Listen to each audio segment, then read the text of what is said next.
2015年，新疆和田洛浦县的戈壁深处发生了一件震惊考古界的大事。新疆建设兵团的施工队伍正在昆仑山北麓开展基建作业，盛夏的戈壁滩烈日灼人，地面卷起一阵阵滚烫的热浪，挖掘机的轰鸣打破了荒野千年的寂静，铲斗一次次插入沙土。就在当天下午，司机操作铲斗落下时，忽然触碰到了坚硬的异物。他本以为是戈壁里常见的岩石，便加大力度向下挖掘，可随着土层被翻开，一抹异常的苍白色出现在了尘土之中。司机停下机器，跳下车，凑近一看，瞬间倒吸了一口凉气。那不是普通的岩石，而是一块形状酷似人骨的巨大骨骼。工头闻讯赶来，蹲下身清理掉表面的浮土，脸色瞬间变了。这块骨骼的尺寸远远超出了正常人类的骨骼大小。消息很快沿着施工队层层上报，一路传到了文物部门的案头。没人能想到，这一次普通的施工作业会掀开一个尘封5000年的秘密。更让人脊背发凉的是，早在2000多年前的古老典籍中，就已经精准记载了这片土地上的巨人部族。那段被后世当成神话的文字，似乎正在被地下的骸骨一一印证。2000多年前，先秦时期的智者们写下了一本旷世奇书《山海经》。这本书包罗万象，记载了山川地理、奇珍异兽与远方部族，其中关于昆仑山与大人国的描述，让后世学者争论了千百年。在《山海经·海内西经》中明确记载，海内昆仑之墟在西北，是天帝在下界的都邑。昆仑山方圆800里，高万仞，是连接天地的神圣天柱。山上住着西王母，还有各种奇珍异兽与神明部族。而在《山海经·海外南经》中，更是直接提到了大人国的位置。大人国在昆仑山的北侧，那里的人身形极为巨大，端坐便能顶天立地。《山海经·大荒东经》中也有记载，波谷山附近有大人之国，那里有专门供巨人交易的集市，被称作大人之墟。除了《山海经》，很多先秦与后世的典籍都留下了巨人的身影。国语、鲁语中记载了春秋时期孔子的一段见闻。春秋时，吴国攻打越国，在会稽山挖出了一节巨大的骨头，这节骨头大到需要整整一辆马车才能运送。吴国人派人请教孔子，孔子说这是防风氏的骨骸。上古大禹召集众神在会稽山聚会，防风氏迟到，被大禹处死。防风氏是巨人族的首领，他的一节骨头就能装满一辆车列子。汤问中还记载了更为神奇的龙伯之国。龙伯国的大人体型巨大无比，几步就能跨过5座大山。他们调走了驮着仙山的巨鳌，导致仙山沉入了大海。上古神话中的夸父逐日，夸父本身就是巨人部落的首领，他身形高大，能追上太阳的脚步，喝干黄河与渭水。这些散落在古籍中的记载，古人从来都不只是当成童话，在漫长的岁月里，他们一直被当成真实的历史代代相传。除了中原地区的记载，中国各地的民族传说中也不乏巨人的身影。西南少数民族的创世史诗里，巨人创造了天地万物。东北的萨满传说中，远古时期有巨人在山林间行走。更诡异的是，巨人传说并非中华文明独有，放眼全球，几乎所有古老文明的神话里都有巨人的存在。两河流域的苏美尔文明是人类已知最早的文明之一。苏美尔泥板文书中记载，阿努纳奇巨人从天而降，他们创造了人类，教会人类，农耕与建筑，统治地球数万年。古希腊神话中，泰坦巨人是初代神，体型堪比山岳，他们与奥林匹斯众神爆发过惨烈的战争，最终战败被囚禁。还有独木巨人波吕斐摩斯住在海岛上，以人类为食。北欧神话里，冰霜巨人是世界之初就存在的古老种族，他们是阿斯加德众神的死敌，最终会在诸神黄昏中降临。中东的圣经旧约里记载了洪水之前的拿非利人，他们是神的儿子，与人类女子结合的后代，体型庞大无比。著名的歌利亚巨人身高将近3米，是腓力斯丁的战士，他力大无穷，让以色列军队闻风丧胆，最终被大卫击败。美洲大陆的印第安部落流传着与石巨人战斗的传说。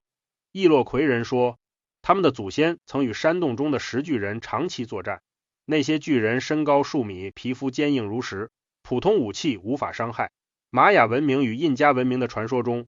巨人建造了庞大的金字塔，那些重达数十吨的巨石，只有巨人才能轻易搬运堆叠。澳洲大陆的原住民有着上万年的古老岩画，岩画上绘制着身高数丈的神明，手持巨木，行走在大地之上。这些文明相隔万里，在远古时期根本不可能互通有无，可他们的神话里却惊人一致地出现了巨人的形象。这究竟是全人类共同的想象，还是一段被遗忘的真实历史？如果只是想象，为什么所有文明的描述都如此相似？如果是真实历史，那这些巨人又去了哪里？这个疑问在千百年里一直盘旋在人们心中，直到昆仑山深处的一次次神秘事件，让答案逐渐浮出水面。昆仑山横亘在中华大地的西北边陲，被尊为万山之祖。它西起帕米尔高原，向东横穿新疆与西藏两省，山脉绵延2500多公里，平均海拔在5000米以上，山顶终年覆盖着皑皑白雪，冰川纵横，云雾缭绕。从古至今，昆仑山都是神秘与神圣的代名词，而在昆仑山的腹地藏着一处让当地牧民闻风丧胆的禁地，那就是奈棱格勒峡谷，民间更习惯叫它死亡谷，也叫魔鬼谷。那棱格勒峡谷全长100多公里，宽度从几公里到几十公里不等，峡谷两侧是高耸的山峰，中间是那棱格勒河冲刷出的谷地。这里水草丰美，按理说应该是牧民放牧的好地方，可当地的牧民宁愿让牛羊饿死在戈壁，也绝不敢踏入峡谷半步。在当地世代相传的说法里，峡谷里住着魔鬼，进去的人都活不成。老人们常说峡谷里有吃人的巨兽，专门捕食误入的人畜。还有人说峡谷里有阴兵过道，凡人撞见就会被勾走魂魄。这些传说并非空穴来风，而是源于一次次真实的失踪事件。时间回到1979年，那一年的夏天，昆仑山脚下的牧场水草丰茂，牛羊肥壮。可接连发生的几起失踪案打破了草原往日的宁静。先是邻村的一位老牧民，为了寻找走失的羊群走进了峡谷。他有着30多年的放牧经验，对周边的山路了如指掌。可他进去之后就再也没有出来过。家人和村民组织人手在峡谷边缘找了3天3夜，只找到了散落的马鞭和一只靴子，人却活不见人，死不见尸。没过多久，又有2个年轻的牧民骑着马进了峡谷深处。他们听说峡谷里牧草茂盛，想赶在冬天之前多养肥些牛羊。结果这一去，2个人连同马匹一起彻底消失。活下来的人里也有几个侥幸从峡谷边缘逃出来的。可他们回来之后，大多精神恍惚，嘴里念叨着可怕的景象。有人说他们在峡谷里看到了直立行走的巨大身影，那身影足有2-3米高，浑身覆盖着长毛，走路悄无声息。有人说他们听到了峡谷深处传来奇怪的低吼，那声音不像狼也不像熊，像是人在咆哮，又像是野兽在嘶吼。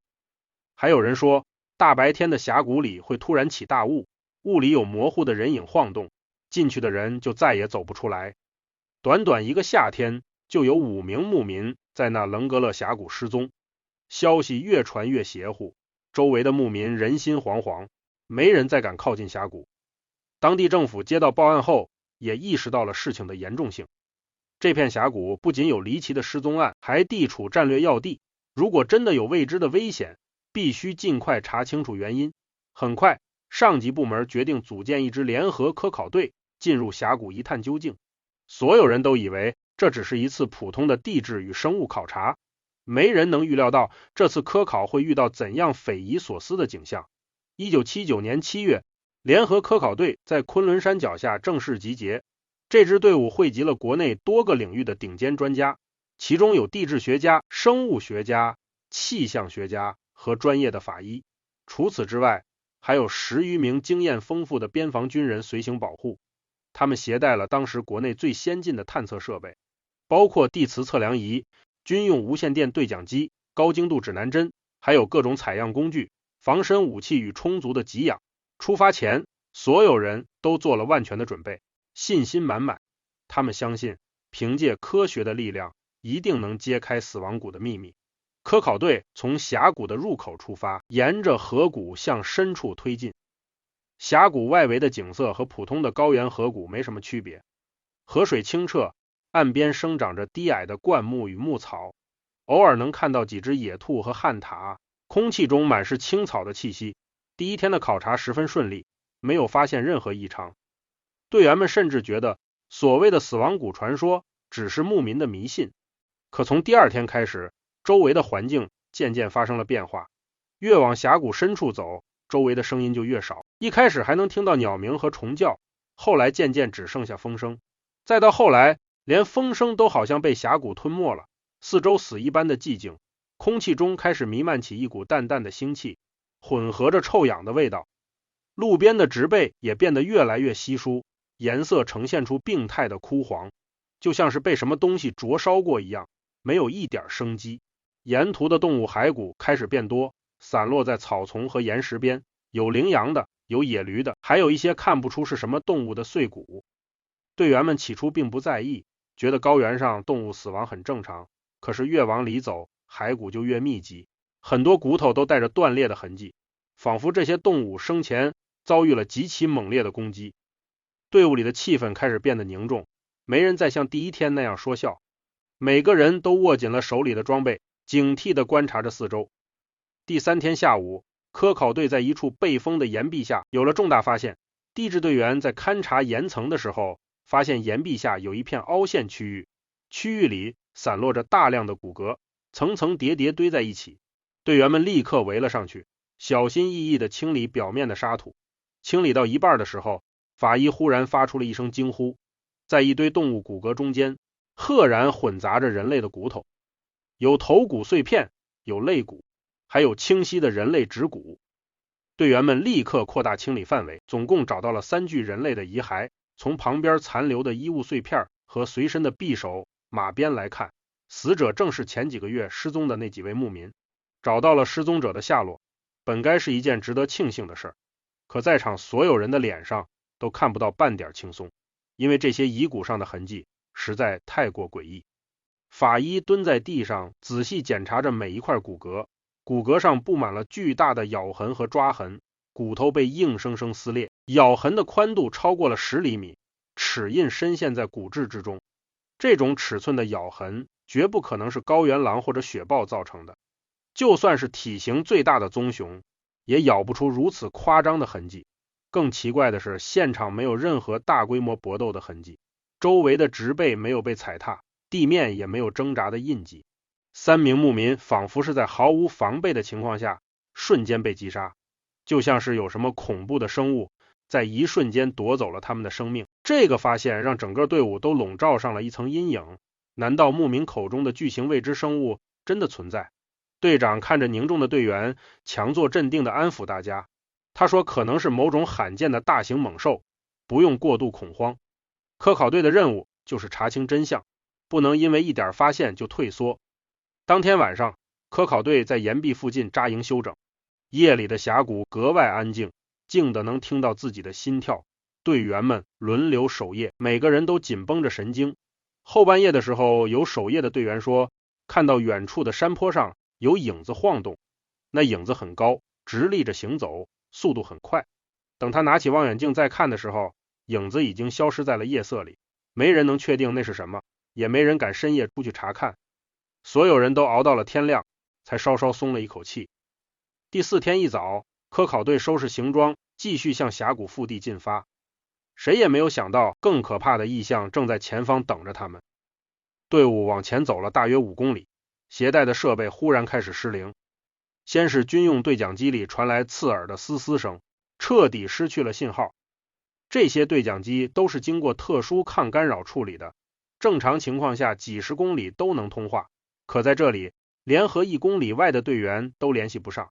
紧接着，有人发现指南针也出了问题，指针疯狂的左右旋转，根本停不下来，完全辨不清方向。地质队员赶紧拿出地磁仪测量，结果让所有人都大吃一惊，这片区域的地磁强度远超正常水平的数十倍，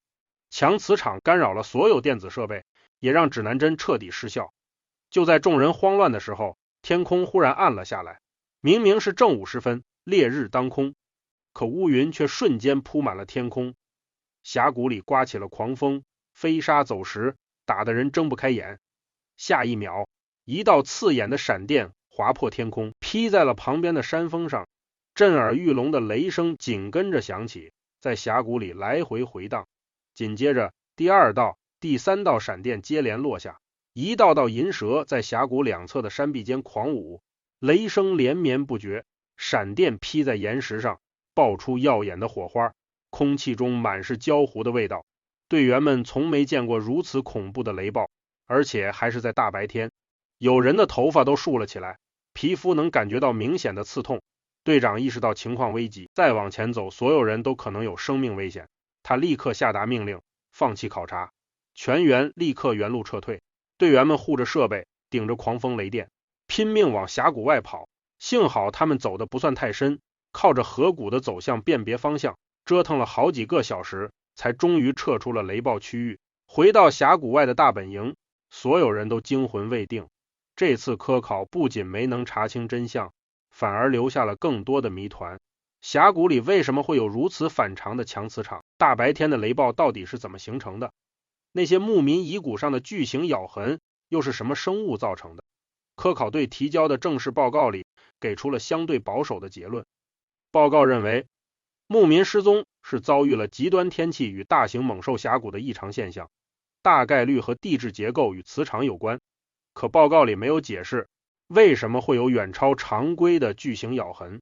而就在1979年的下半年，又一个发现让谜团更添诡异。一支边防巡逻队在峡谷边缘的一处山崖下发现了一个隐蔽的山洞，洞口被碎石和藤蔓遮挡，不仔细看根本发现不了。巡逻队员进去查看，想看看有没有不法分子藏匿，可走到洞穴深处，所有人都被眼前的景象惊呆了。洞穴的平地上躺着一具巨大的类人形骸骨，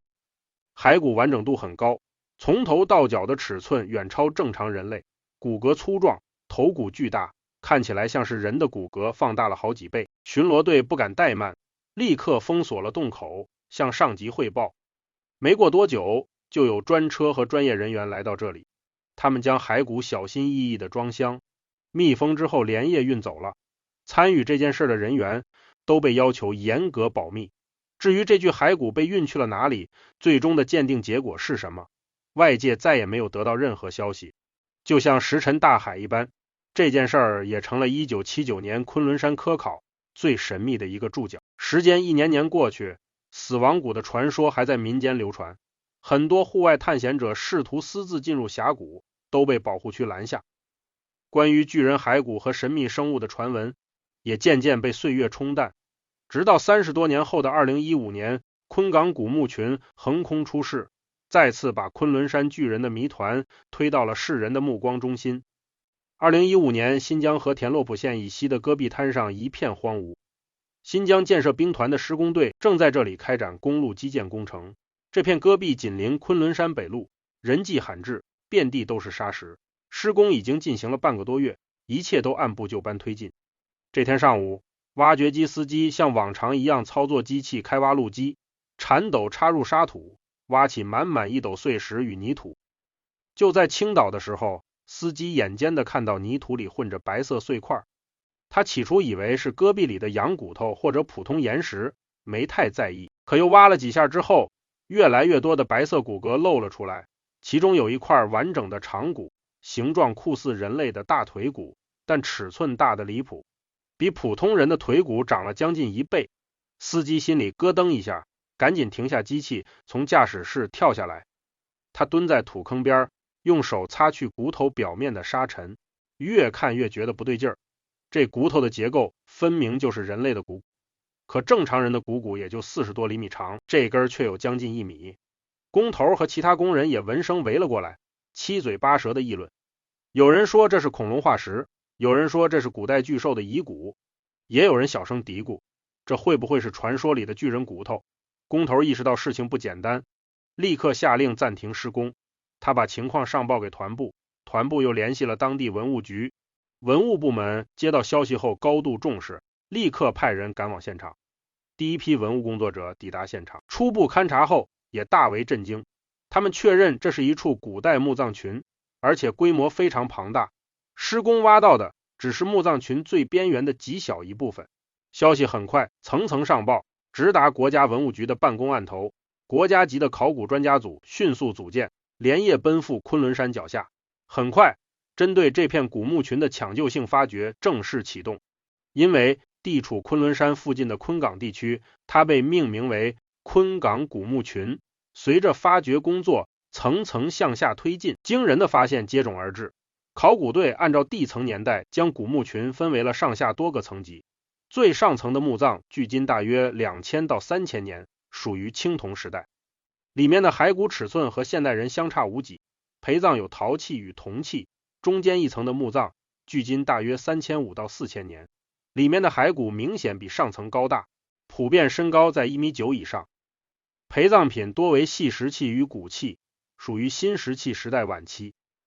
而最底层也是年代最久远的一层墓葬，彻底震撼了所有人。这一层的墓葬规格明显更高，墓穴更大，陪葬品也更丰富。考古队员清理掉厚厚的淤沙，一具具骸骨慢慢显露出来。最先露出来的是一根粗壮的骨，长度超过了1.2米。现场的考古人员拿着尺子反复测量，都不敢相信眼睛。按照骨长度推算，这具骸骨的主人生前身高超过2.5米，而这还只是这一层里体型最小的一具遗骸。随着发掘范围不断扩大，更多巨型骸骨被清理出来，其中有几具格外庞大，光是头骨尺寸就有常人的2倍大，腿骨和臂骨粗壮的像小树一样，骨壁厚得惊人。考古队员将残存的骨骼小心拼接，初步估算生前身高最大的几具骸骨，生前身高竟然达到了4至6米。4至6米是什么概念？相当于2层普通楼房的高度。一个成年人站在旁边，还不到这些骸骨的腰部位置。这个发现彻底颠覆了在场所有人的历史认知。如果这些骸骨真的属于人类，将是改写历史的大发现。除了骸骨本身，墓葬里的细节也耐人寻味。这些巨型骸骨都摆放整齐，仰面朝天，双手置于身体两侧，显然是被人郑重其事地安葬在墓穴之中的。骸骨周围散落着打磨精细的石器、骨制的饰品，还有一些陶罐的碎片，工艺水准十分精美。这说明这些巨人不仅有自己的文化，还有成熟的丧葬习俗。他们不是蛮荒的野兽，而是拥有智慧的远古部族。为了弄清楚骸骨的年代与种属，考古队提取了骨骼样本，样本被送往国内顶尖的实验室做碳14年代测定，同时也邀请了体质人类学专家开展骨骼形态鉴定。一段时间后，各项检测结果陆续反馈了回来。碳14测定结果显示，这些巨型骸骨的主人生活在距今4600至5000年的远古时代，也就是华夏传说中的三皇五帝时期，神话与历史的交界点。而体质人类学专家的鉴定则出现了明显的分歧。一部分专家认为，从骨骼的关节结构、骨盆形态、头骨骨缝来看，这些骨骼具备典型的人类特征，属于灵长目人科和四足哺乳动物的骨骼有着本质上的区别。但也有专家认为，仅凭残存的骨骼碎片不能轻易下定论，也有可能是大型哺乳动物的骨骼被非专业人员误判。检测结果出炉之后，官方发布的通报十分低调，只说发现了新石器时代的古人类墓葬群，有重要研究价值。对于巨型骸骨的细节，没有做过多的公开说明，可消息还是不胫而走，很快传遍了考古界与网络平台。昆仑山发现巨人骸骨的传闻一时间闹得沸沸扬扬，有人说这就是《山海经》里的大人国，终于找到了实物证据。也有人说这只是一场误会，把动物骨头当成了人骨。各方争论不休，谁也无法彻底说服对方。沉寂了几十年的昆仑山巨人谜团再次被推上风口浪尖。昆岗古墓群的发现就像一颗投入湖面的巨石，在考古界、历史学界与民间都掀起了巨大的波澜。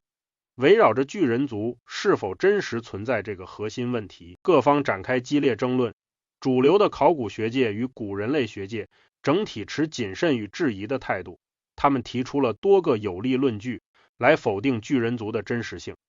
第一个核心论据是生物力学的基本规律，也就是物理学上著名的平方立方定律。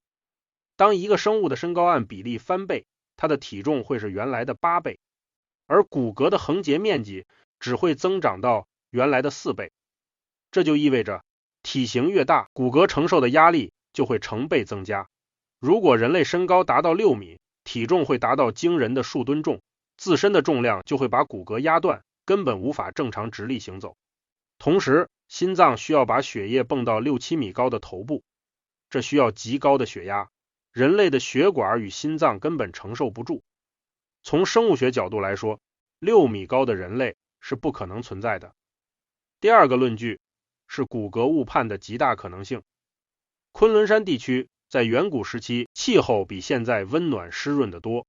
这里曾经生活着大量的巨型史前哺乳动物，比如猛犸象、披毛犀、巨蜥、短面熊、原牛等等，这些动物的四肢骨骼都非常粗壮且巨大，尤其是猛犸象和巨蜥的腿骨形状和人类股骨有相似之处。在发掘初期，非专业的施工人员很容易将其认错，就算是专业人员，在骨骼残缺不全的情况下，也可能出现误判。第三个论据是古代特殊葬俗的影响。远古时期的很多部落都有2次葬、捡骨葬的传统习俗，也就是等死者尸体自然腐烂后，再收集骨头重新安葬。有些部落还会在墓葬里放入动物骨骼作为祭祀用品，甚至有把多个人的骨骼拼接在一起的特殊葬法。这样一来，就很容易形成体型巨大的人形骸骨假象。第四个论据是病理因素的干扰。现代医学里确实存在巨人症，是脑垂体病变导致的。患者生长激素分泌失控，身高远超普通人群，但即便是最严重的巨人症，身高也极少超过2.7米，而且患者都会伴随严重的并发症，寿命普遍很短，根本不可能形成一个稳定的巨人种群，更不可能长到6米。第五个论据是历史上的巨人骗局先例。在过去的几百年里，世界各地出现过很多巨人骸骨传闻，但最后大多都被证实是人为骗局或者认知误判。最著名的就是19世纪美国的卡迪夫巨人事件，那是一具用石膏雕刻的假巨人骸骨，骗了成千上万的人，最后被揭穿。不过是一场商人策划的营销骗局，很多所谓的巨人骸骨，要么是动物骨头，要么是人为伪造。基于以上这些理由，主流学界普遍认为，昆仑山的巨人骸骨传闻只是普通考古发现被过度解读，所谓的6米巨人根本不可能真实存在于历史之中。然而，支持巨人族存在的民间学者与探秘者也提出了有力反驳，他们的论据同样值得所有人深思。第一点，骨骼的人类特征无法轻易否认，很多参与现场发掘的考古工作人员都私下证实过，那些骨骼的形态，尤其是骨盆、关节与头骨的结构，都是典型的人类骨骼特征，和四足动物完全不同。专业的考古工作者不可能分不清人骨与动物骨头，如果只是普通的猛犸象骨头，官方也没必要如此低调处理。第二点，墓葬的规格与安葬形式无法解释，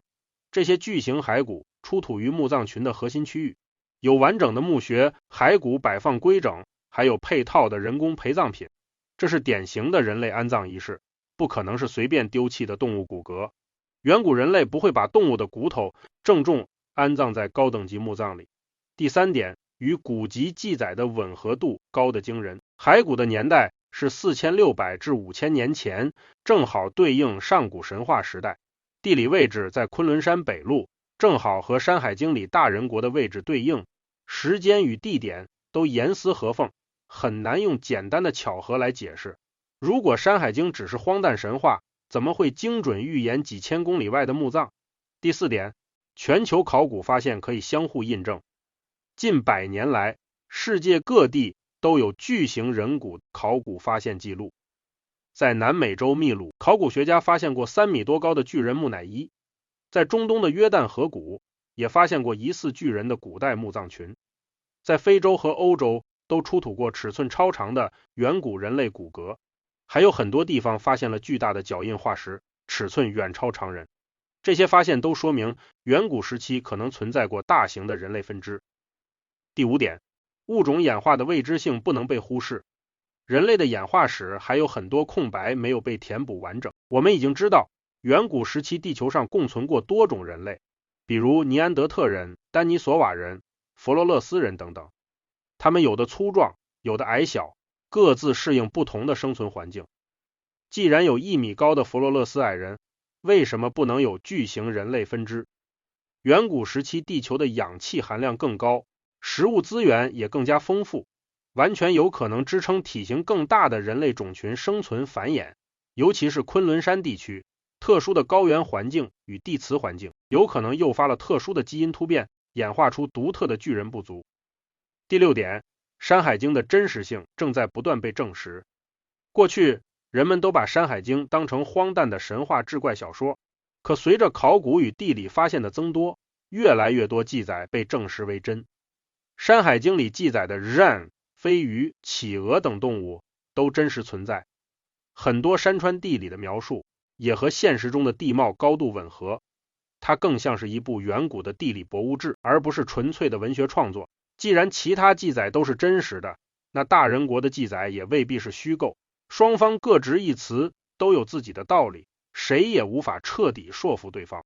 而关于1979年死亡谷的意象，后来也有了相对科学的解释。1983年，又有一支地质科考队进入了那棱格勒峡谷，这一次他们携带了更精密的地磁探测设备，经过全面细致的勘测，他们终于揭开了峡谷雷暴与设备失灵的谜团。原来那棱格勒峡谷的地层中分布着大面积的强磁性玄武岩，还有大量的磁铁矿脉，都是远古火山活动的产物。这些岩石形成了一个巨大的天然磁场，覆盖了整条峡谷。强磁场会干扰电磁波，所以无线电对讲机才会彻底失灵，指南针也会因为磁场紊乱而疯狂旋转，无法辨别方向。同时，峡谷的地形容易形成强烈的空气对流，云层中积累的大量电荷会被地下的强磁场吸引，再加上两侧高耸的山峰，形成了天然的尖端放电效应，所以峡谷里会频繁出现雷暴，哪怕是晴朗的白天也不例外。这就是1979年科考队遭遇白日雷暴的真正原因。除此之外，强磁场还会对人体神经系统产生轻微影响，在缺氧、高压、恐惧的极端环境下，人很容易产生幻觉。那些牧民看到的巨型生物，可能就是磁场诱发的视觉幻觉。至于牧民遗骨上的巨型咬痕，动物学家也给出了解释。昆仑山深处生活着体型庞大的藏棕熊与天山棕熊，最大的个体体长能达到2米多，体重超过300公斤，它们的咬合力很强，完全可以造成那样的骨骼伤痕。在饥饿的状态下，它们会攻击误入领地的人类与牲畜。科学似乎给死亡谷的一切意象都找到了合理的答案，可这些解释依然无法回应昆冈古墓的巨型骸骨，也无法解释1979年那具被秘密运走的类人骸骨。很多人还有一个长久的疑问，既然昆仑山没有什么超自然的远古秘密，为什么常年有军队与工作人员驻守，大片区域被划为禁区？其实昆仑山设立禁区的背后有着非常现实的多重原因。第一个原因是保护国家重要的战略资源。昆仑山山脉蕴藏着极其丰富的各类